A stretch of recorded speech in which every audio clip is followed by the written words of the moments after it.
স্বাভিমান আছে আকৌ স্বাভিমানৰ ঠাই হৈছে এইখন সেইকাৰণে মই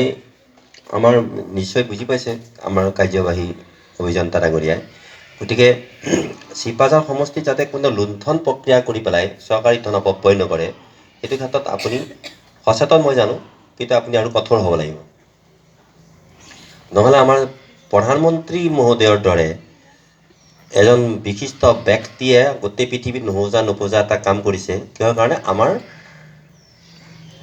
আমাক সুস্থ কৰিবৰ কাৰণে আমাক স্বচ্ছ নিকা কৰিবৰ কাৰণে যাতে আমাৰ পেটৰ বেমাৰ কিমান হয় কিমান আমাৰ কেঞ্চাৰ কিমান আমাৰ মানে জটিল ৰোগত আমি আক্ৰান্ত হয় এই কথা আপোনালোকে জানে মই জানো আৰু গোটেই চিপাঝাৰখনতে আজি কেনেকুৱা এটা অৱস্থা হৈছে যে বেয়া পানী খোৱাৰ কাৰণে আমাৰ কি অৱস্থা হৈছে এই আঁচনিটো যেতিয়া প্ৰথম চিপাঝাৰ আমি আৰম্ভ কৰিছিলোঁ আমাৰ মাননীয় মন্ত্ৰী মহোদয়ৰ জৰিয়তে আমাৰ অজিত দাস ডাঙৰীয়াৰ জৰিয়তে তেতিয়া আমি বৰ আনন্দিত হৈছিলোঁ কাৰণ কেঞ্চাৰ আটাইতকৈ বেছি হোৱা গাঁওখনৰ নামেই হৈছে পাতিদহ মোৰ গাঁওখন এতিয়া লাহে লাহে কমিছে কিন্তু আমি এইটো নাইকিয়া কৰিব খুজিছোঁ সমগ্ৰ দৰং অঞ্চলৰ পৰা যে কেঞ্চাৰ কেতিয়াও দৰঙৰ পৰা আমি মানে নাইকিয়া কৰিব যদি পাৰোঁ তেতিয়াহে আমি আমাৰ বাহাদুৰিটো বেছি হ'ব সেইকাৰণে খোৱা পানীক আমি গুৰুত্ব দিব লাগিব খোৱা পানী আমি আপোচ কৰিব নোৱাৰোঁ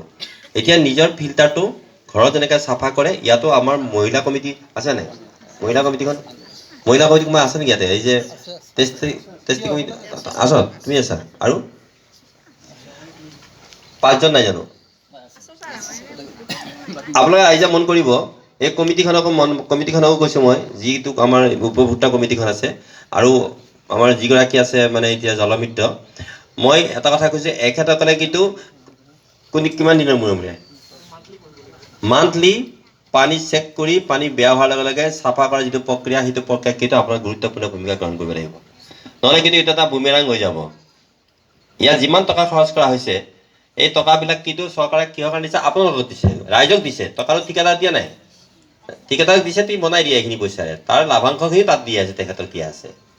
গতিকে ইয়াত মানে 2 নম্বৰী কাৰ্য কৰাৰ কোনো থলেই নাই কিন্তু 2 নম্বৰী কৰি যিটো কাম